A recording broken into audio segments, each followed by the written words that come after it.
Welcome to What Not to Do. I'm Kyle Schmidt, and this is episode 16. I've got Chris Burns with me here. He's part of leadership at BConnected, owns a couple of successful businesses, and parlayed his love for golf into life lessons in his first book. But on his road to success, he's ran into a few failures, and not to mention energy zombies. Stay tuned. We'll be right back.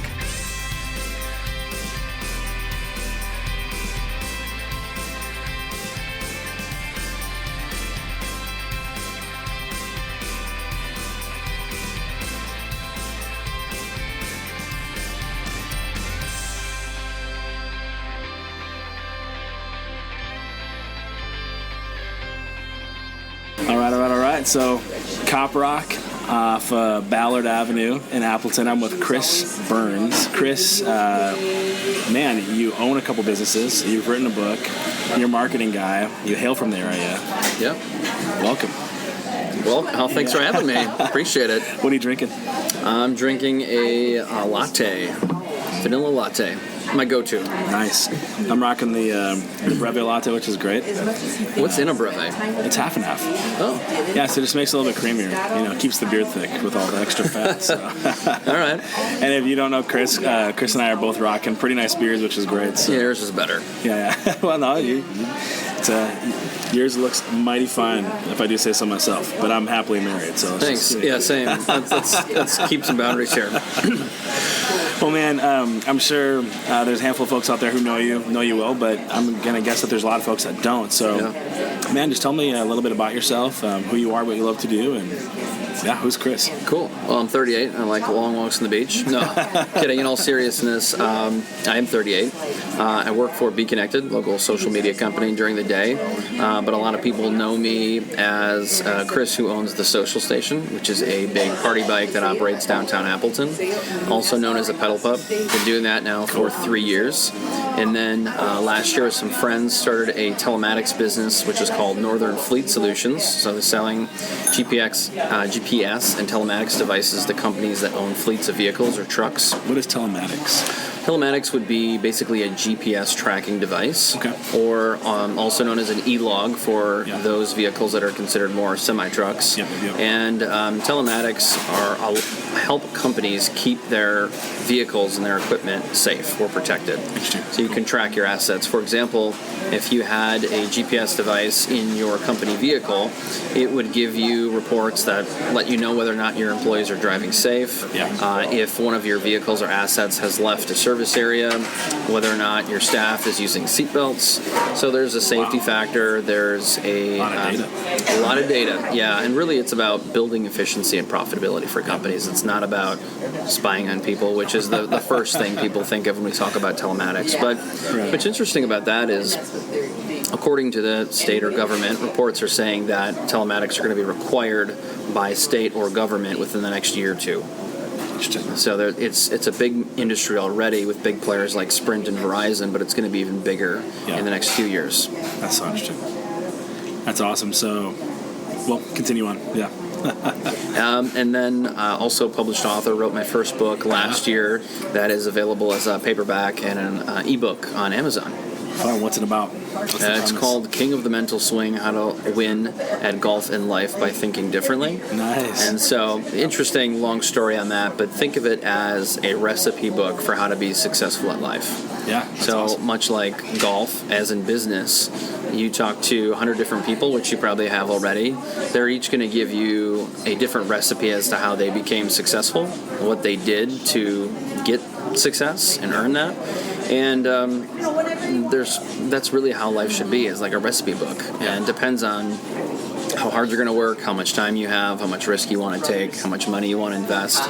And so I created that book as a way for people to say, okay, this is what I have from a skill set. This is where I'm efficient. This is where I'm proficient, or deficient in that case. And I want them to be able to create a plan for success. And for some people, it's really just about mindset. Yeah. Other people, it's about attitude, execution, you name it.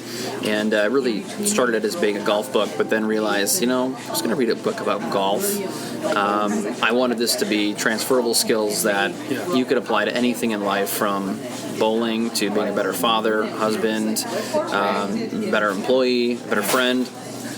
And I could go on, but this podcast would be more like 2 hours if I did that. Well, I know where we can find some more coffee. So, but that's awesome. So we'll have the link to the book in the show notes here. So pick it up if that interests you, and it should. But it also reminds me that you are yourself a golfer. You're not just writing a book about golf or using golf as a parable. You enjoy golf yourself, right? Yeah. Talk to us about that. Played for the majority of my life. Yeah. Also, in a previous life, was a collegiate golf coach at Lawrence University for 6 years. Worked in the golf business for a while, Nice. and wanted to use my passion and my knowledge to help people. Because genuinely, I've always enjoyed teaching, helping, coaching others, and just basically giving back. Yeah. That's so cool. And what a fun way to be able to do that. And then you're even doing that, with your book, right? I mean, being able to take something that you love and you're passionate about, and like you said, parlaying all the principles and skills you learned in golf into life, and helping to instill those for folks that, whether, like you said, bowling, fatherhood, whatever it might be, help others be successful. Yeah, golf into life and life into golf. I love it, man. That's awesome. Well, so talk to us a little bit about, you mentioned that you're doing a handful of different things now, but talk to us a little bit more, kind of what you do specifically, kind of feel free to get into a little bit more, and also help us to give a little bit of time of how you got to where you are today. So we were talking, I think, off air. You're from the area. You went to school out in Michigan. Maybe kind of pick up from there, studying marketing in Michigan, and kind of take us on that journey of how you got to where you are today. Yeah, I'd love to. So I think the story for me starts back in high school. I was a junior and looking for things to fill my schedule. And of course, like most teenage boys, it's, less algebra, less science, and more of the fun stuff, the slacker classes. AKA girls. Or the slacker classes. Yeah, that too, in addition to sports. And so, I started wanting to take things like screen printing, business law, DECA, and that's really what springboarded me into wanting to study marketing in college. Yeah. And DECA was probably it for me. And I competed in some of the local competitions, did well, and then decided after that, my senior year, that I wanted to go to school for marketing. Yeah. And so since then, I've always kind of worked in and around marketing. Everything I've done has been related to marketing and or sales. Yeah. One or the other or both. And that every job I've had since then has been in marketing. And kind of what changed after that was in college. I joined Facebook in 2004, back when you were required to have a .edu email address. And it wasn't more than about a year or two after we started to see businesses create a presence on social media, and that's when social media marketing became a thing. And that is when, I kind of knew this was something I want to do, is not just work in marketing, but work in digital marketing. Yeah.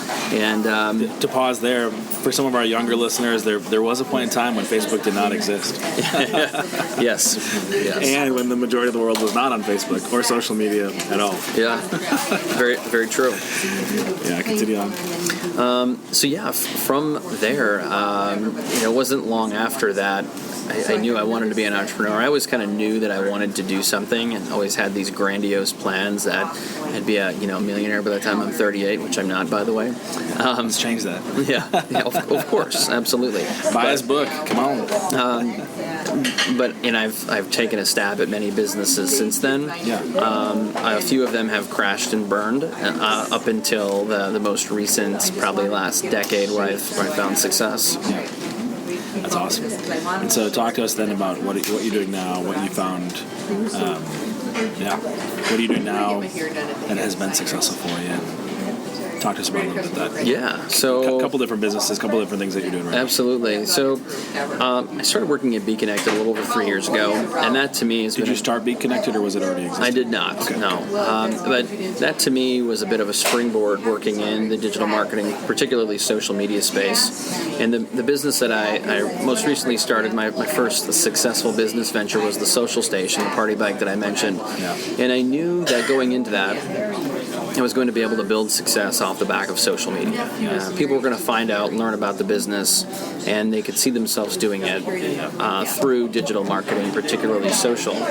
And that, to me, working in the social media space, particularly locally, has been a great springboard that has allowed me to use news and continue to learn and stay on the cutting edge of what's happening with social and digital, and be able to continue to create a strong presence personally and professionally in the community. And with my success, both professionally at my day job and through the social station, it's brought on a lot more opportunities. And since then, I've started my Northern Fleet Solutions, which is the telematics business. And I've learned a lot in the journey, and I find myself continually being hungrier and hungrier and wanting to do more and more with more and more limited amount of time. Obviously, having children, you being married, you know how that goes. Yeah, oh yeah. So, the pedal pub and telematics are two very different industries. They are. Is that safe to say? Safe to say. So what was the connection? How did you go from pedal pub to telematics and transportation, analytics and data, if you will, I guess? Yeah, well, that's a good question. I got into the pedal pub party bike business years ago because I have a friend in Detroit who did it, who got into the business of the industry before me, and he kept talking about how great it was and how it was profitable, and it was a great opportunity, and that it was going to continue to grow. And I knew that we didn't have anything like that in Northeast Wisconsin. What's interesting about the whole story was I was actually working in Green Bay at the time, sitting in a leadership Green Bay event, and they were talking about, the people conducting the day were talking about how people are leaving their small communities like Green Bay and Fox Cities and Oshkosh. They're moving to larger cities like Nashville, Las Vegas, and Houston. And I thought, well, why are they leaving? And they said, well, the complaint from millennials and young people is that there's nothing to do here. And it kind of struck me. I had this seed planted in the back of my mind that this would be a cool thing to do. But cool things to do are not profitable things to do, necessarily. Not always. And right? Cool things to do aren't necessarily great businesses, right? It's not just about profitability, it's about adding value to the city. Right. And so they started talking about the things that millennials wanted that weren't here in our communities. And it immediately struck me that, yeah, younger people do want fun things to do, whether it involves alcohol or not, and they want to be outdoors. And what are the amenities that some of these bigger cities have that are seeing this influx of young people, young professionals, that we don't have in our communities? And so immediately this struck me as a great business opportunity that I can bring value to this great community that we have here in Appleton, and give us one more thing to do in what I think is a tremendous downtown. So my friend Nick really inspired me to do it and kind of laid the foundation for the business. And of course, my wonderful wife, before I was allowed to do it, pushed me really hard to do a ton of research, and really it's about a little over a year that we investigated and looked into research and data, and talking to manufacturers and talking to consumers in the market, to determine whether or not this would be a successful venture. And it has been so far, which is great. That's awesome. How that translated into telematics, there's really no connection there, but that's okay. I've always had this idea that I would have a portfolio of businesses someday that would all be related and could all kind of support each other in this one ecosystem, but that's not how it works, right? We don't live in a perfect world. But I had a friend approach me who's been in the space for many years, who was in a way kind of independent, and said, hey, I want to break off from what I'm doing, and I foresee this as being a multi-million-dollar business for myself, or potentially a lot more if I had some partners.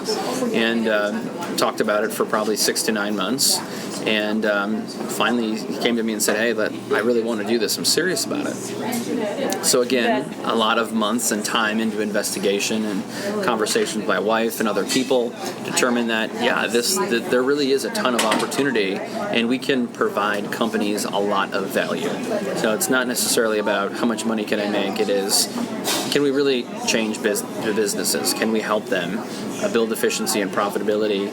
And I feel like if you can provide value and create value for people, then that is one of many signs that you have a good business model. Yeah. That's so cool. So it's you had success in the first business. And for those who don't know, what is a pedal pub? Well, we call it a party bike. Pedal Pub is a trademark name used by another company, which we can still use, but I can't use in marketing. And it's basically a 15-person bicycle. It looks and is shaped more like the size of a truck, but anywhere from 5 to 6 people sit on each side, and a few people sit in the back bench. And it is a pedal-powered vehicle, or as the city calls it, a quadricycle, that is steered and directed by a paid employee or a tour guide that takes you around downtown Appleton in this case. And we do different themed tours like pub crawls, because let's face it, most people want to drink. Right. We do exercise expeditions, and then to be more family and kid friendly, we offer coffee and scenic tours, where we go to places like coffee shops, boutiques, candy shop, parks, play games, do photo scavenger hunts, and all kinds of cool stuff. That's fun. So do you actually serve alcohol or drinks on the pedal bike? We do not serve. That we're governed by state law, which is probably a good thing. So people can bring, by state law, up to 3 alcoholic beverages per person, if they so choose. Or they can bring snacks and water. Now, I gotta imagine not everyone's carrying their weight when they come out. Is that true? Yeah, we have a slogan. We call it pedal, fake pedal, repeat. Right. Or pedal, drink, fake pedal. Right. That's so funny. Oh, man. We also have a motor, so, to be able to accommodate people who are maybe physically unable to pedal for 2 hours. Sure. Or, maybe they want to bring grandma and grandpa. They don't have to rely on it being pedal-powered the whole time. Right, so that's great, because you can serve varying folks. It gives you a broader demographic to work with. And we're still eco-friendly. That's fun. So what's one of your favorite stories from the party bike? Oh, I'm sure you got a whole portfolio. Yeah, well, there's some that could be slightly inappropriate, but for good laughs, there was a Sunday. I was out, and I don't drive the bike very often. Thankfully, I've got some great staff that do that. But I was out on the town doing a tour, and I was with these hilarious women who were probably in their 50s and 60s. Was it this past Sunday? No, this... Okay, I was going to say. No, too cold for that. This was 1 degrees. About a year or two ago. And... so we're parked right outside the Performing Arts Center downtown Appleton, which is across the street from my office. Okay. And the song Pony by Genuine comes on, which, as any ladies listening to the show will know, that is the banner song from Magic Mike. I only know this because, my wife talks about this. And so they asked me to get up and start dancing. And I was, I'm a little more on the conservative side. And I was like, no, I can't do that. So a lady comes up to me and puts $1 in my pocket while I'm sitting there. And, of course, slightly uncomfortable at the time. And then other ladies start telling me, they're like, come on, take your shirt off. And I was like, no, I can't. They're like, oh, start dancing. So, I danced for like 5 seconds. Felt like an eternity. And so another woman comes up and puts $5 or $6 in my pocket. I'm like, come on. They're like, we'll give you 20. And the one's like, I'll give you 20. They were going to give me $40 if I took my shirt off. Your wife's like, take your shirt off. I did not, because as a professional who owns a business in downtown Appleton and works downtown Appleton, I couldn't, and I was sober, so it would have taken a lot more than that to convince me. But the funniest part is I go home and I tell my wife, and I was like, oh my gosh, I had these older ladies who were just a hoot. And she's like, oh, what was so great about these ladies? And I said, well, you wouldn't believe this story. So I tell her the story, and she goes, well? I said, well, what? She said, did you take your shirt off? And I said, no, hell no. And she says, come on, you better make that bacon. Lighthearted. So I was like, well, maybe I should have. Right. I already have some different business ideas for pedal bikes. Yeah. Or you could extend your theme offerings. I could, yeah. Pedal bike with Magic Mike, right? Yeah, except I wouldn't be Mike. I would have to hire someone else for that. Far from magical. That's hilarious, man. Oh, you could sit down with beers and or cigars and you'd have, I would assume, dozens of stories. That's awesome. Lots of good ones, yeah. People are people, right? That's right. So, but you had success in the pedal bike business, and then it really set you up. You were in a good position so that when opportunity came along, you were in a good position to be able to actually consider it and take hold of it, which is cool. Yeah. I think that one of the byproducts was, I've had people say, hey, I've seen your marketing, I've seen your bike out there, you are all over the place, and that to me was a bit of an affirmation that hey, I'm doing something right. And it's not just that I'm giving back to the community and providing a great resource and, even donating rides to great nonprofits to help the community make money, but that's what I set out to do, was to create a successful business, but one that provides value to the community. And I was hopeful that through the hard work, people would see that it's a good, well-rounded business with a good reputation. And part of that I know is parlayed into these other business opportunities that are percolating, and it's exciting to know that when you do something right, people recognize it and they appreciate it. Yeah, absolutely. Hey, this is Kyle. Well done on your decision today to be great. Those are my kiddos in the background. Hey, if you want more of this kind of content, find me on social media. We'll keep the conversation going. You can hit me up on Instagram, Twitter, Facebook, LinkedIn, at StartWithWNTD. Again, at StartWithWNTD. We'll see you there. I'm going to roll the dice here and say that you probably don't wake up every morning, hoping to be Magic Mike on the pedal bike, right? Yeah, that's right. So there's a greater purpose, a greater why. I love the way that Simon Sinek talks about it in his book, something that you do that is inspiring others to something greater, right? And I guess for you, Chris, what is that pulse, that purpose within you, that why that keeps you waking up every morning and continue to go in the direction that you're going? Yeah, I'd say first of all, individually, just personally, I feel like I have a purpose, both in life and professionally. So I wake up knowing that I'm very blessed to have a wonderful family, and so it's easy to get out of bed with a great attitude and a great mindset, and know that I get to go to work every day and genuinely love what I do. I get to, my day job with BConnected, I'm part of the leadership team, so I get to coach and teach and impact other people, and that's fulfilling to me, knowing that you can do that. And the same thing with my business is that I'm kind of in the fun business with the social station, and to know that people get done with that and they're smiling and they're having a good time, that's another affirmation that you have something that people enjoy. And I think we'll get to that. We're still in the infancy stages with Northern Fleet Solutions, but between that and the book, I know that I can make an impact in people's lives every day. And obviously, I love marketing. I'm passionate about that and social media. So not only can I make an impact, but I know that I'm just a happy individual. Yeah. I would imagine that so much of that comes from doing work that's fulfilling, and that work is fulfilling because of how you're seeing it impact other people.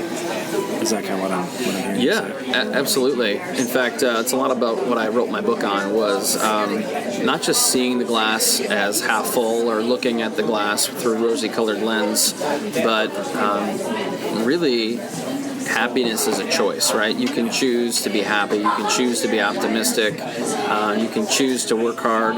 And so I've made all those choices, and I know that not only have I worked hard, but I know that I'm a good person. I just want to continue to improve that momentum. Yeah, that's great. You mentioned that you have a purpose. Which is awesome. What is that purpose? Can you clarify that for us? That's a tough question. I think I was born to be an entrepreneur, and so because I'm living that life, I'm on my journey. I think it's a lifelong journey. It's starting to percolate. It's been good so far, and there's so much more I want to do that I plan on doing, that I will do.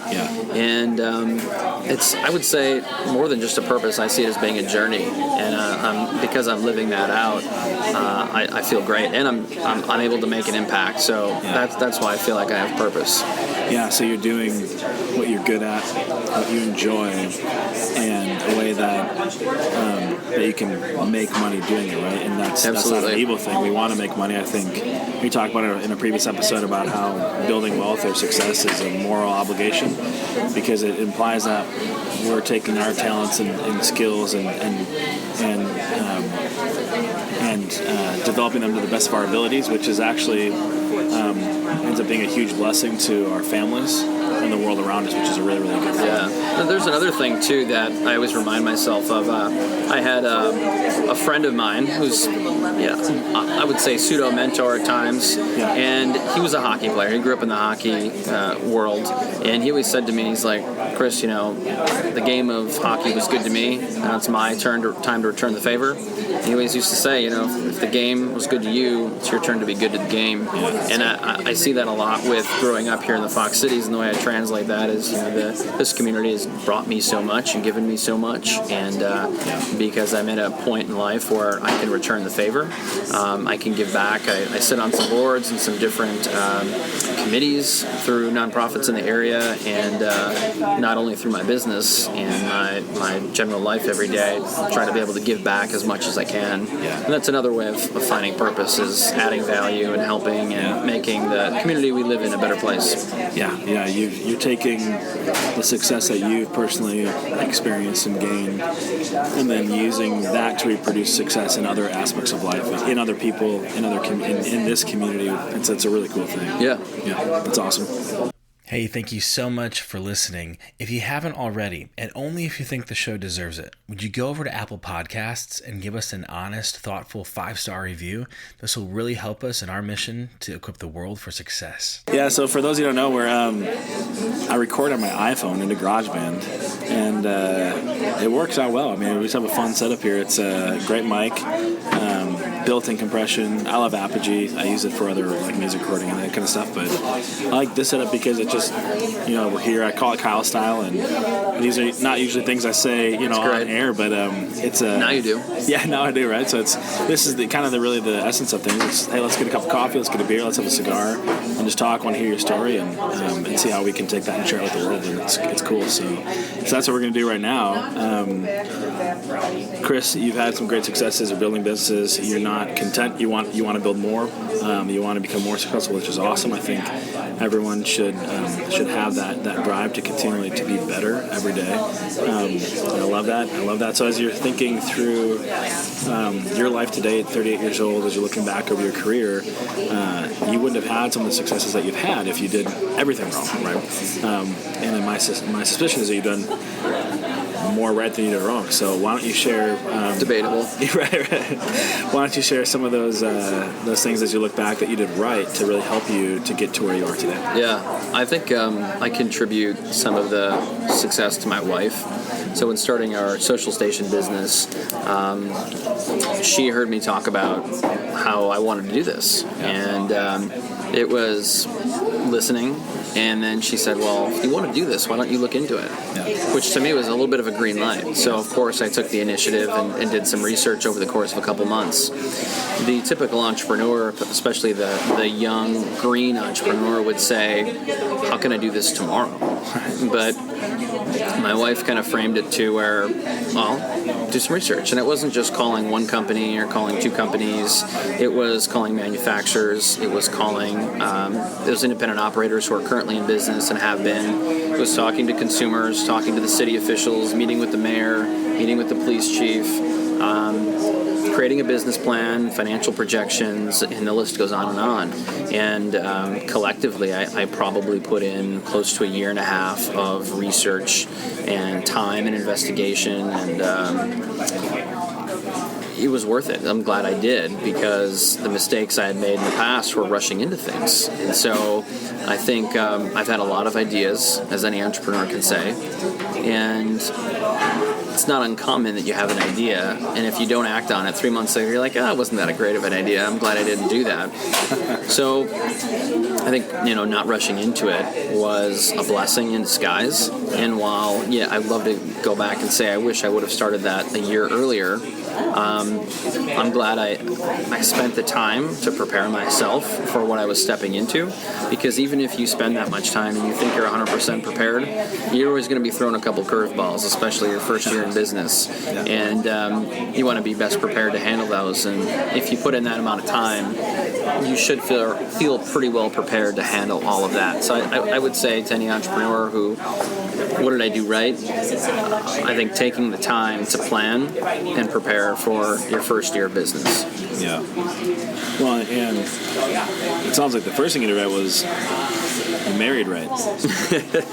Yeah, I would say in anything, if I want to start another business, my wife would say to me, well, what's the business plan? What do the financials look like? And you can't just do that in an hour or overnight. And you got to put the time in to really research to know if this is an opportunity. A, is it profitable? B, does it provide value or enrich people's lives? And C, amongst other questions you could ask, how is the local market or local consumers going to appreciate this? Are they going to embrace it? And every market's different, so you never know. Yeah, that's so good.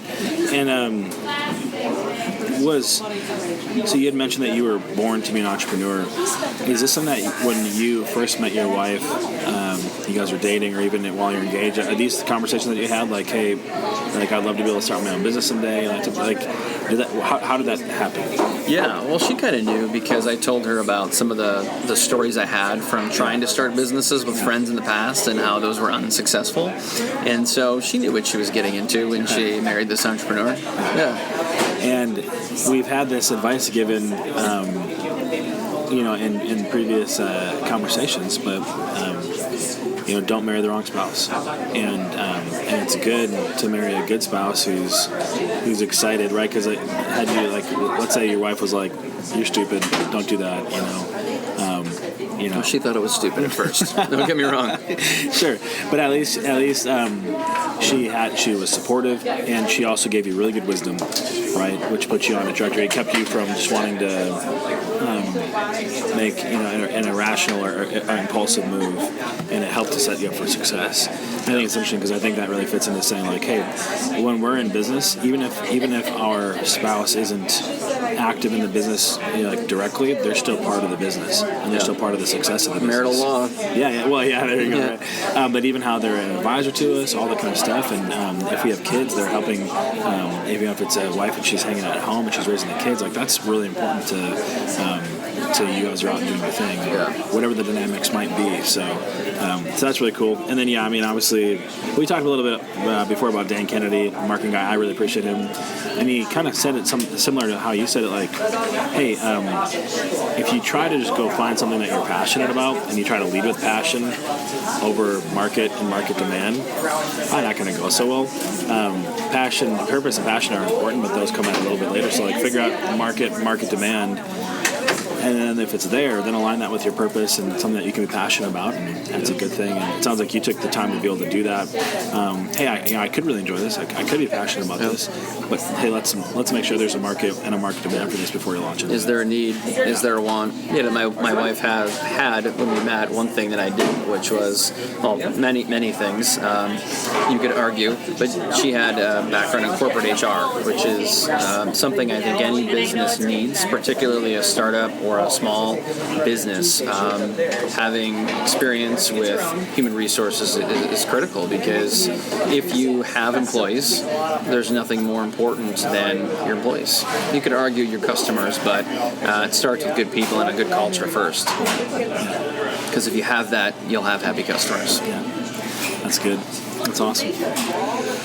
Well, cool. Yeah, that's just really helpful stuff. Let's pivot into what you did wrong. Sure. I've probably done a lot of things wrong.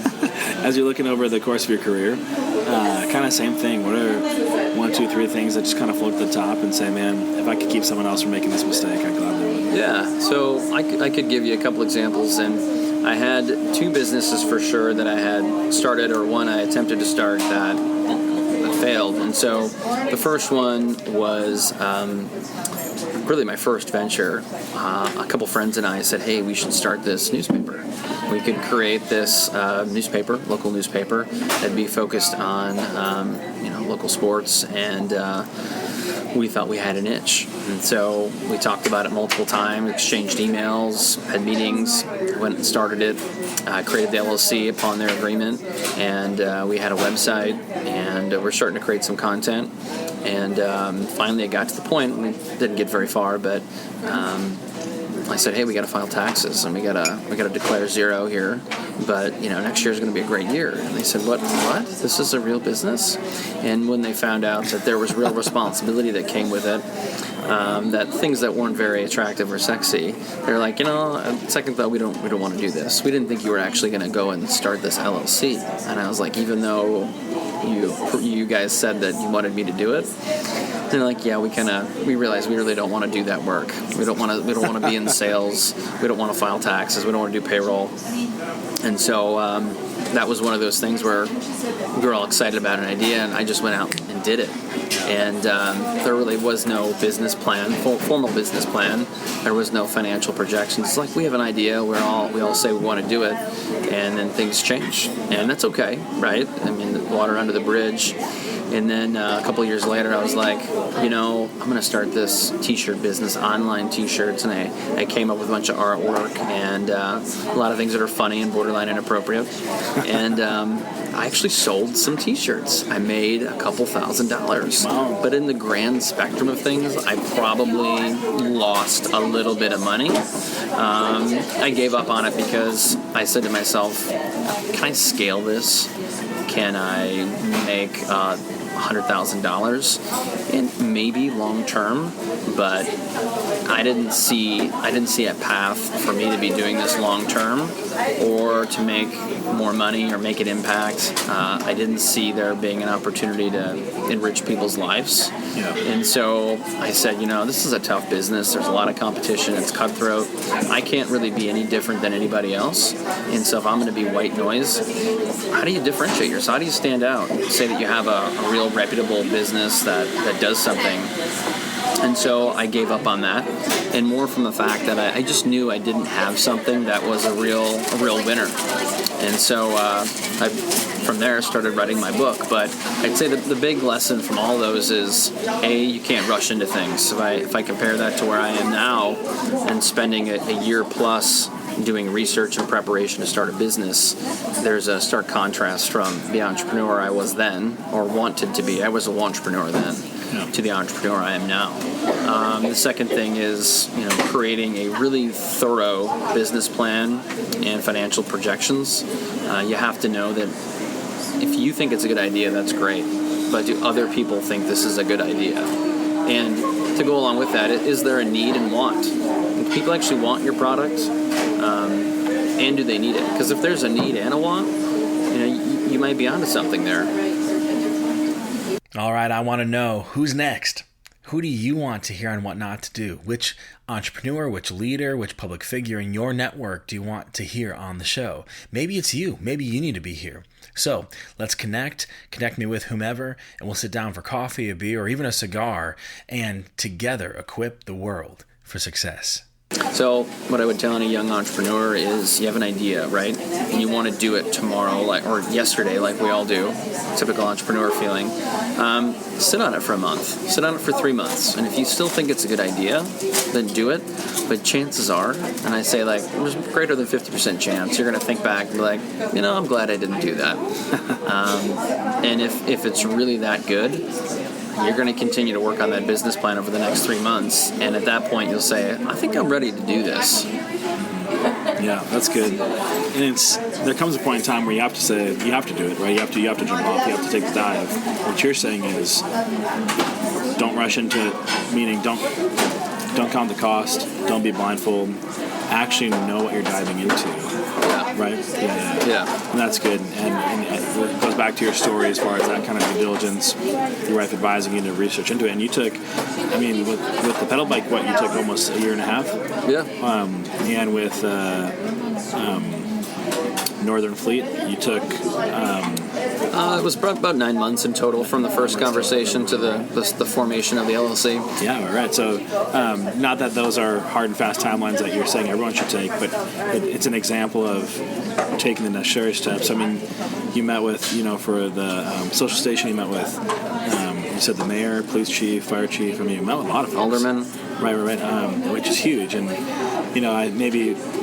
maybe especially for younger folks that are looking to start a business, they might not be thinking along those ways. What drove you to want to meet with all those people? Well, I knew that to start that particular business, I'd have to have buy-in from the city. Yeah. And if you don't have buy-in from the city, meaning like the mayor, the alderman, Appleton Downtown Incorporated, the businesses, the police, the fire, that if you do something wrong, it can come back to haunt you. And nobody's perfect, right? Especially in a business where a portion of your customers are consuming alcohol and you're out late at night. You want to be on the same page. You want them to be advocates of yours. And so I knew that if they fully understood what the business was about, it'd be unlikely they'd have objections or concerns.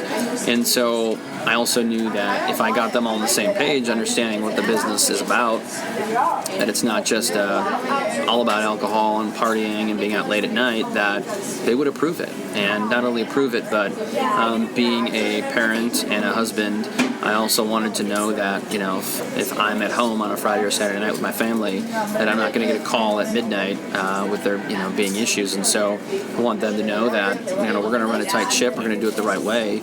And if they see it that way, I think that they'll support it. And that's important to have buy-in, not just do it because you want to do it because you think it's a good idea. And that's true. I had a couple friends that told me it was a bad idea, that it wasn't going to work here. And maybe it worked in Nashville and Twin Cities, but that's different. And that was a different kind of disapproval where that actually fueled me. I said, I'm going to work even harder. I'm going to work harder now because I want to prove you wrong. And that's typical entrepreneur where you've got that fire no matter what. Yeah, for sure. Oh, man, that's good. And you learn from those earlier mistakes, and then you applied the wisdom with the current business you're having success with. So. Yeah. I've also learned, too, I could say this, that you got to do things the right way. It's important not to cut corners. If you have rules, you got to reinforce them, follow the laws, because especially when you own a business like this one, doing one thing the wrong way could come back to haunt you. Yeah. And if you want to own multiple businesses in the community, or you're active in the community, it's important to build a good reputation. And so from day one, I made the point that I'm going to do things the right way, even if it means it costs a couple dollars more. It's important not to burn bridges. Yeah, and it's actually how you went about getting the buy-in and approval from a bunch of different city folks and officials. It's actually a sales philosophy, right? Yeah. When you're selling into a company, who you might think the decision maker is might not be the only one that has influence into the situation. Yeah. How many folks have lost deals on the back end because they didn't actually get the buy-in from everyone that needed to. And so understanding the power base within the company or the organization, and everyone that you need to check in with and have buy-in from in order to help see that your solution that you're selling into there is actually the right one, the good one, and everyone's on board with it, so you don't lose it on the backside. But it didn't feel like I was selling anybody, right, because I truly felt like the business was an asset to the city. Yeah, for and, sure. thankfully, I think a lot of other people feel that way too. Exactly, right. And I think anyone in sales wouldn't feel like they would have to sell if they thought that their solution was the right one. And in this sense, what you got right here for sure is the relationship part of it, right? Yeah. Not discounting that, not cutting corners onto that. That's awesome. So what else? What's another failure looking back on life and comes at the top? Oh, that's a tough one. You might have to edit this part out. I have to do some thinking here for a moment.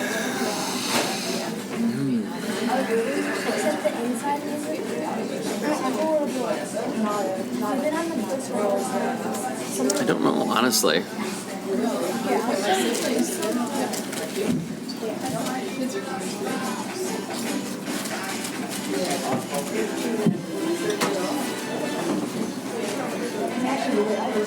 I guess if I had to think more about it, I would say a lot of entrepreneurs are quick to want to start something, but you have to prepare yourself to pivot or to back out, and it's okay. I've had a couple businesses, as I mentioned, that either didn't come to fruition, or I pivoted because I said, I don't really see a path to big success. I didn't want to do that t-shirt business if it was going to take a lot of time and I wasn't going to make a lot of money from it. I also didn't feel purpose or value from selling generic t-shirts, right? And so I made the choice to pivot. When I was writing a book, it took me probably 10 years from the time I started it. I didn't have an agenda for a timeline, I just knew that I wanted to help other people through something I was knowledgeable about, passionate about. And so that concept pivoted probably 4 or 5 times. And because I had moved a couple times, changed careers a couple times, got married, had kids, somewhere in there I found out I had some serious health issues and had cancer of the appendix. And so each time, those life moments happened, I either put the book in the back seat or I looked back and pivoted. And finally one day I said, I've worked on this thing for so long. My wife's like, you either need to publish it or you need to walk away from it completely. And when I was sick, I said, I'd be a total fraud if I said, you gotta have a winning attitude. You gotta make a choice to be happy or not. And everything that you do in life, you're fully responsible for. It's a lot of what the book's about. And I'd be a fraud if I just sat there and was like, well, I can't write the book, And so a lot of the book is about me overcoming the obstacles. And so I decided to publish the book. And it's okay to say that I pivoted, and it took me more than a year to do. And so I think a lot of times, if you're faced with adversity, that's okay. Take a step back, put it in the back seat, pivot if you have to, or throw it away, because as any entrepreneur, you're going to have 3 more ideas next week, right? Yeah. That reminds me. And don't be afraid of failure either. I think most people are afraid of what people are going to think. For sure. I'm more afraid of not actually executing and being more mad that someone else beat me to it. You were the first one there, yeah. It reminds me of, have you ever read Seth Godin's book, The Dip? Yeah. So I think he kind of talks about a similar concept there where it's like every business is going to have a dip. It's good and right for you to quit if the dip isn't something, if whatever is on the other side of the dip isn't worth it to you to actually make it through the dip. Yeah. And you're saying something similar here where don't be afraid to pivot. Just because you hit a road, everyone, sometimes we say, well, we should finish what we started. And that can often be good advice, but sometimes it's not the right advice either. And in this case, it was for you to finish the book and don't be the fraud and be consistent. And that was a really, really good thing. Yeah. But you're saying there's other things in life where we might come and say, like, look, it's time to quit this one, right? And to pivot and to move on to something that's something better. Am I kind of understanding what you're getting at? Yeah, and ultimately, I've learned more from the things I haven't done right or the things I failed on than the things I've done right. I've learned more from that.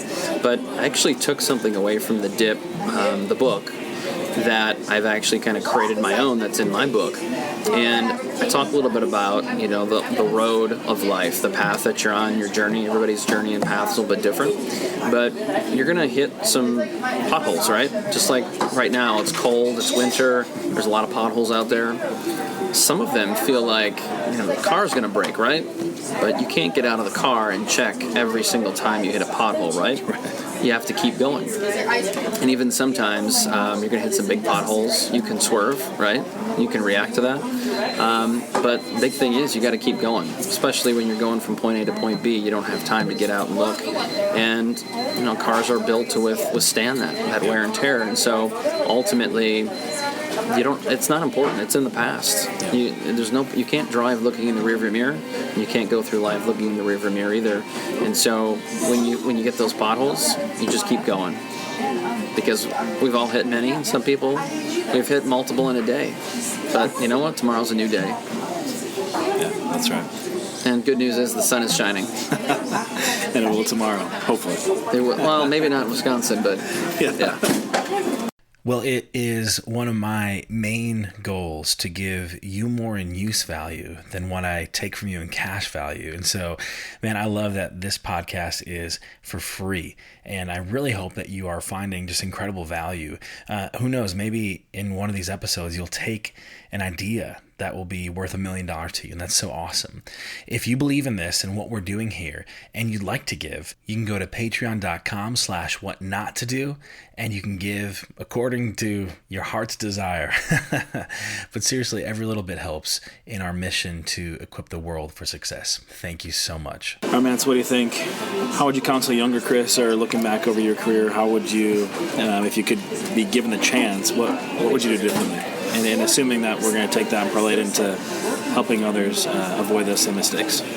Yeah, so I would probably tell the younger version of me, in some ways I wish I would have gotten started with this entrepreneurial thing sooner in life, because the sooner I would have learned, the sooner I would have started, maybe the sooner I would have gotten to where I am now. Yeah. But you can't look back, as I said, so yeah, I'm very happy with the journey that I've been on. But I think I would have told myself to start saving more money, because as any entrepreneur, I don't think you don't need crowdfunding, you don't necessarily need angel investing, you don't need startup money, but if you do little things right, like Gary Vaynerchuk always talks about garage sailing and flipping things on eBay, there are a lot of ways to create money and to make money that you can use to start your business. And there's a lot of ways that you can parlay small businesses like I have into something bigger and bigger over time. Yeah. And while I'm pretty early in that journey, I think I would have wished that I better understood that. You don't need an app to have $1 million idea. And you also don't need $1 million idea to be a happy, successful entrepreneur. Yep. That $1 million is not a benchmark. Only you can define what you need to be happy, what you need to live, and what you need to be successful. And sometimes it's just one small seasonal business that puts a smile on people's face. That is the definition of happiness. And so, ultimately, I would tell myself too that what happens in your life is up to you. You are 100% responsible for everything that happens to you, everything that you do. And so it's no one's fault that you didn't get a promotion but yours. It's no one's fault that you didn't start a business sooner. And I think if you have that mentality that at the end of the day, what you make out of your life or what you made out of your life is fully responsible. You're fully responsible for it. So that's what I would try to instill, some wisdom, rather than telling the younger self what to do. What are you guys doing right now? Yeah, that's good. That's helpful. I especially like. Yeah, so it's starting sooner, because I guess if you think about it like in micro and macro iterations, like in building a business, you think of it like it's an iterative process, right? And product 1.0 might not be product 2.0, but that's intentional. And this is especially popular like in the tech world, etc. But I also think that there are aspects of this, or this principle of iteration in life from a macro perspective, where wherever we start on our journey, we're iterating, we're figuring out what's working for us and what's not, what success is for us and what it's not. And you're saying, had you started that process earlier, that would have been helpful. Yeah. It doesn't mean that you'd have achieved success, by your definition earlier, but you might have, right? And so what you'd encourage is someone, don't wait on that. If that's what you want to take, start on it sooner. You're going to have your failures, you're going to make mistakes, but that process of a macro iteration for your own life and your own journey is really, really important. Yeah. And then I especially like what you said about being 100% responsible. I think about that in my own life, right? Like no one else is coming along, right? Yeah. There's no excuses. Don't wait for somebody else, Kyle. Right? You go figure it out and go do it. Reach out. Whatever you need to do. Especially with the resources we have available today. This is one of 750,000 podcasts. Many of them, giving such helpful advice. Or you've got Google. You got so much out there. You've got communities of folks that are willing to help invest and pair people together, and it's amazing. So yeah, there's no excuses. You have to take responsibility for yourself and for the course of your life. I think I'd probably also tell myself this is nobody's looking out for you but you. And I can say this while also saying simultaneously that, and I'm blessed to have a lot of great people in my life, from friends and family and colleagues. But ultimately, I would say, Chris, if you want that promotion, if you want to start that business, if you want to get married, if you want to travel, whatever it is that you want, it's up to you. So you have to tell your boss that you want a promotion. You have to plant the seed. It's up to you to do those things. And while, yes, there are some promotions that are just given, people don't go around just assuming things in life. Not always. And so if you want something, you got to ask for it. You got to take it. You got to earn it. And you got to put in the time and effort to get it. Yeah, that's so good. Yeah, I've heard it said in another way of no one cares. In a sense, no one's looking out for you. Everyone has their own journey, their own lives, their own families. And if we kind of, that helps us to keep us humble. Not everyone's thinking about us all the time. Yeah. And then like exactly what you're saying. That's so good. Yeah, that's awesome. Well, I'm really excited to share with you that What Not to Do has been gaining traction and momentum and experiencing some early wins, which is super exciting, and reminded me this show is about you, it's for you, and I couldn't do it without you. So thank you so much.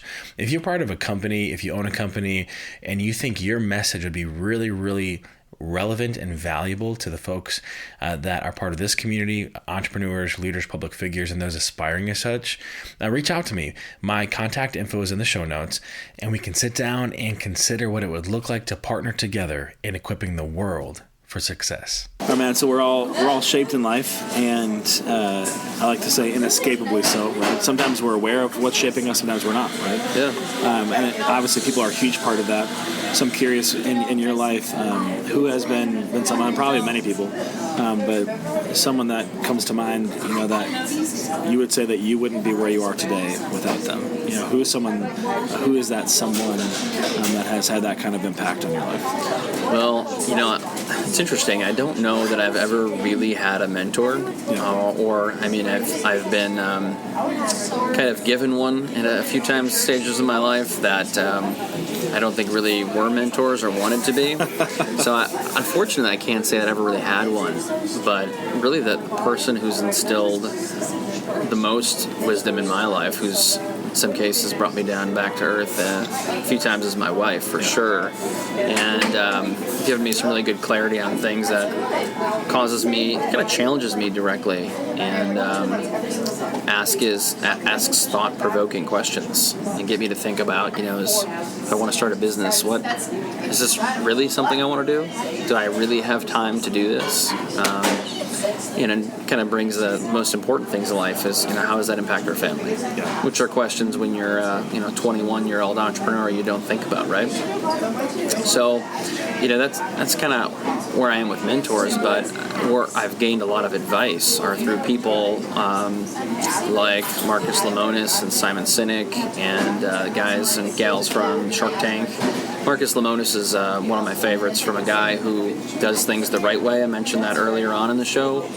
He has a show on CNBC called The Prophet that really just breaks things down. He does things the right way, truly cares about people, and the model that he has, where he invests in businesses that support his other businesses, is one that I have a lot of respect in, and hope maybe someday I can have a portfolio nowhere near half the size, but in a way kind of like his. Hey, why not? If he can do it, you can do it. Right? Yeah. That's awesome. That's good, and that brings a good point. Have you ever met Marcus or met Simon Sinek? I haven't met any of those people. Or Gary Vaynerchuk is one of my favorites. Yeah. And I'd love to. I don't think I need to. I've read their books, listened to their podcasts, follow them on social media, and it gives me that daily fuel I need to keep me going. Yeah, and that's an amazing thing. And books have been around for however many millennia. But if you're out there, if you're listening to this and you're like, I don't have that mentor, I don't have that coach, I don't have that teacher, I don't have that boss who's taking a special interest in me, whatever it is, you don't need it, right? What you need to do is take ownership. And like Chris is here, he's found guys that he's learning from that have been impactful in his formation and have shaped him. That's huge. You've never met these guys, and yet you're attributing your success today to them, which is awesome. Yeah. Cool. Okay, so fun question. You've probably gotten a lot of really, really good advice from the aforementioned, but I'm not interested in good advice. I want to know what is some of the worst advice that you either hear floating around today, or maybe that you're given some way along your journey. Yeah, cringeworthy advice. Some of the dumbest things I've heard people say is that social media is a fad, and you should invest in magazines and billboards and traditional media. Well, jokingly, I do think that there's a place for traditional media, and for some industries it could be better than digital. I would argue that there's no better place than digital. But the interesting thing about advice people have given me directly, most of it I've forgotten or suppressed, because honestly, I have this kind of philosophy with my wife and I call people who are negative energy zombies. So if someone's going to give me advice because something didn't work for them, or they had a bad experience, or they don't believe in me, I kind of take that and I turn that into positive energy. And so while I've had a ton of bad advice and I've heard a lot of dumb things said, and I've probably said some dumb things myself, I'm sure I have, I really compartmentalize it and push it in the back of my mind, and that's the type of stuff that fuels me. And you call it a negative energy zombie? Energy zombies. So Energy zombies. We all have them. And sometimes they come in the form of friends, sometimes they're family, sometimes they're colleagues or a boss.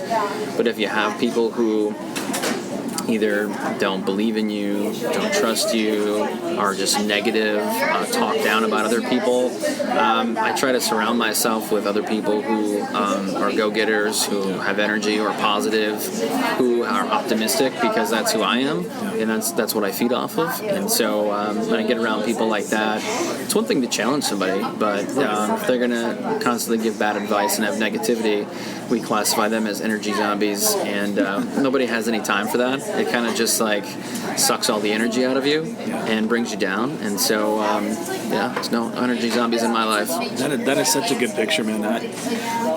It's really people that are trying to justify why they gave up on themselves, and they literally are the proverbial walking dead, right? And so that term of energy zombies is like perfect. It's awesome. So let's say you have someone in your life who maybe has gone through some medical issues, and they come to you and they tell you about it, but it's the doctor's fault. It's the doctor's fault that he or she didn't go to the doctor 6 months ago when they were having issues. It's the doctor's fault that you still have pain. It's the doctor's fault that you chose not to go to physical therapy 2 weeks ago when you were supposed to.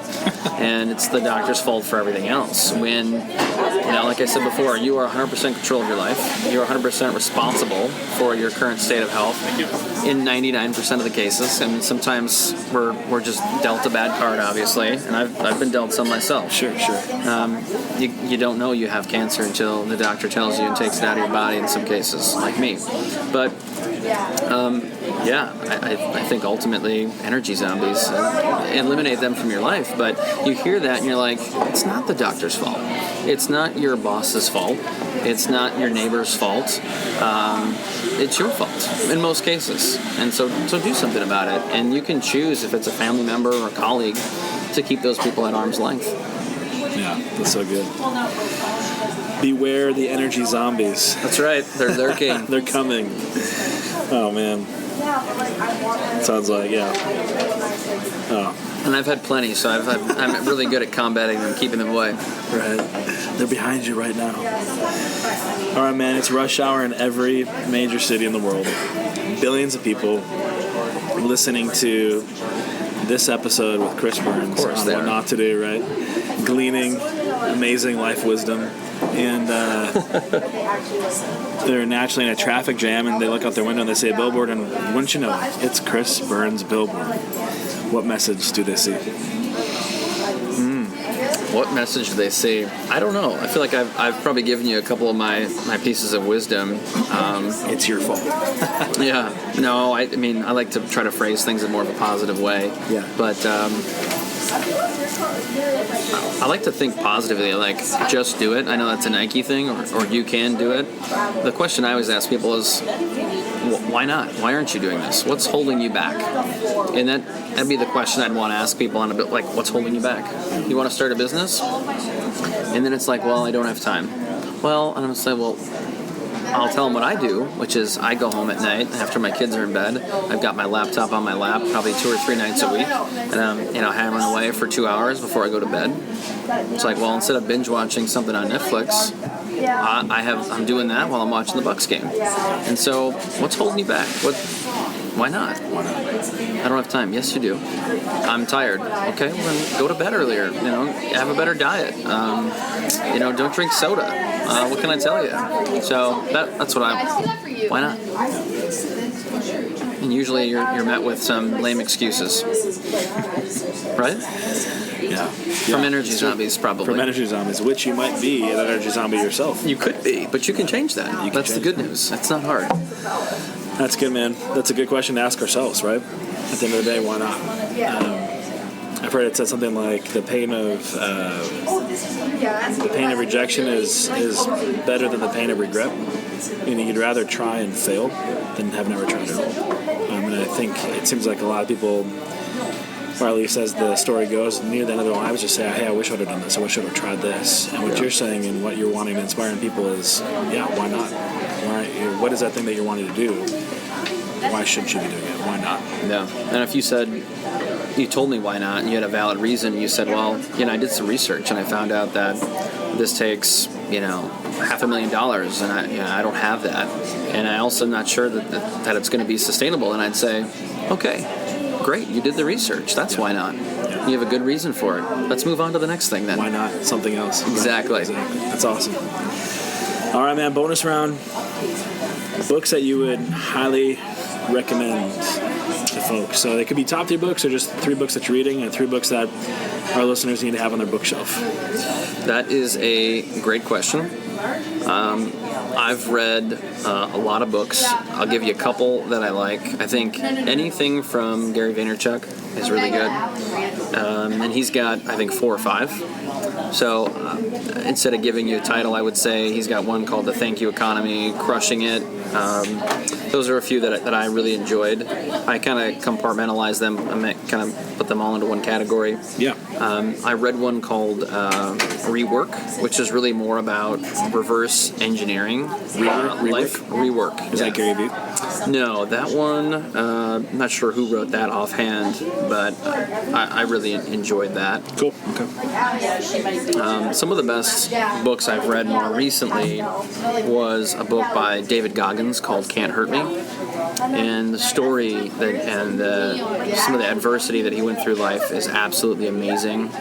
Former Navy SEAL, and basically just says that if you think you're dealing with some shit in life and you've been through adversity, you've been through nothing after you hear his story. And some of the things that he went on to achieve in life were just absolutely incredible. And then, of course, being a marketing guy, I could probably give you 10 or 12 others, but one that I thought recently was really good was a book by Jonah Berger called Contagious.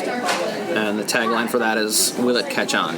It's really a story about how brands have built products and marketing campaigns and messages that have connected with people and why they've connected. So why people choose to make an action to buy a product or not buy a product. And basically it's kind of consumer behavior as it relates to marketing. And I've always been fascinated with why consumers choose to make a decision to buy something or not buy something. Why a product that I think is really good, really cool, or a TV show that was really good didn't work. And that's a great book for other marketing minds, especially if you're starting a business and you want to know, like me, it's always like name and logo. You got to get it just right. And that'll really give you some inspiration as to connecting the dots between messaging, logo, branding, and to your consumer group. And there's a lot more than that, but those are a few that I would recommend off the top of my mind. Yeah, those are awesome. Anything by Seth Godin, Gary Vaynerchuk's good. I want to get those on my bookshelf. Cool. Chris has been awesome, man.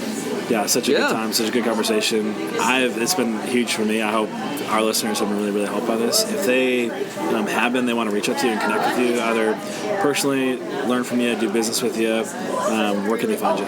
Yeah, well, connect with me personally on LinkedIn. I'm on LinkedIn almost every day. It's one of my favorite social media platforms. Any one of my websites, from socialstationwi.com or northernfleetsolutions.com. Shoot me an email or find me through LinkedIn, however you want. That's the email for you.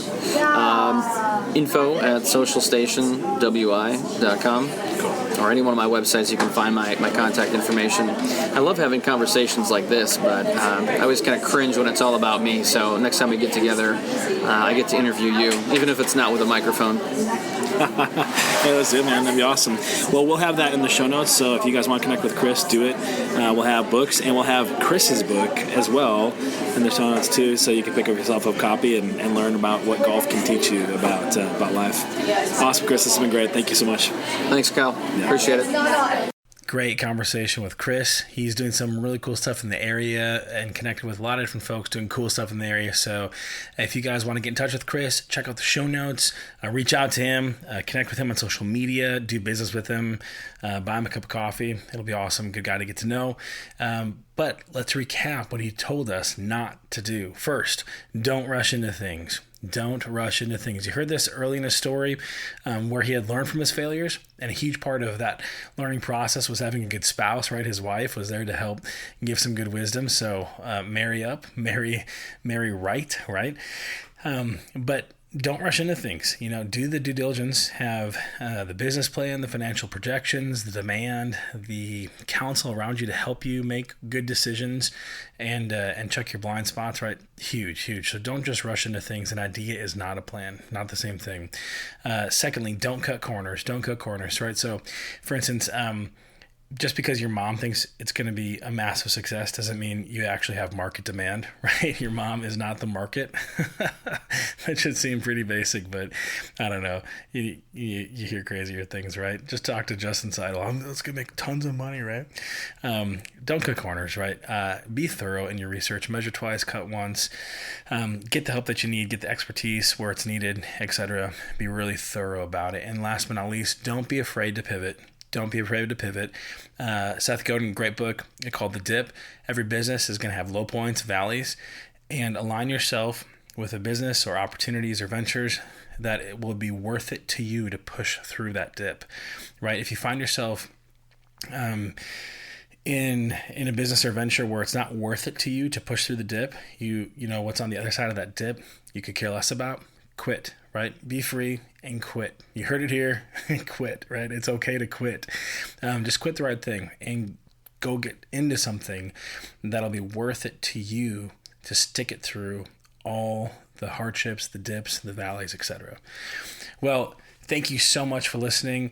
Man, this podcast is about you. It's for you, and I couldn't do it without you. If you've been helped by this, and I hope you have, let me know. I'd love to hear feedback from you, whether comments on social media or shoot me a personal note, message me on LinkedIn, email, etc. And share this with a friend, right? Share this with somebody else, your network, someone that you think would be really helped by this. A great way you can do that is give us a 5-star review on Apple Podcasts or wherever you listen. Your favorite streaming platform would be great. And if you want to be on the show, right, or someone you'd like on the show, also reach out to me. Let's sit down and let's get them on, right? And if you are a company and you think you would have a really relevant or valuable product or service or message for what we're doing here, and again, not everyone would be a great fit, but if you think you'd be a really good fit and bring a lot of value to what we're doing here, I'm sure our listeners and our guests would love that, and I would too. So reach out to me, let me know, and let's see what it would look like to partner together in equipping the world for success. Well, it's been said that good men learn from their own mistakes, but great men, they learn from the mistakes of others. So go and be great, and we'll see you next time.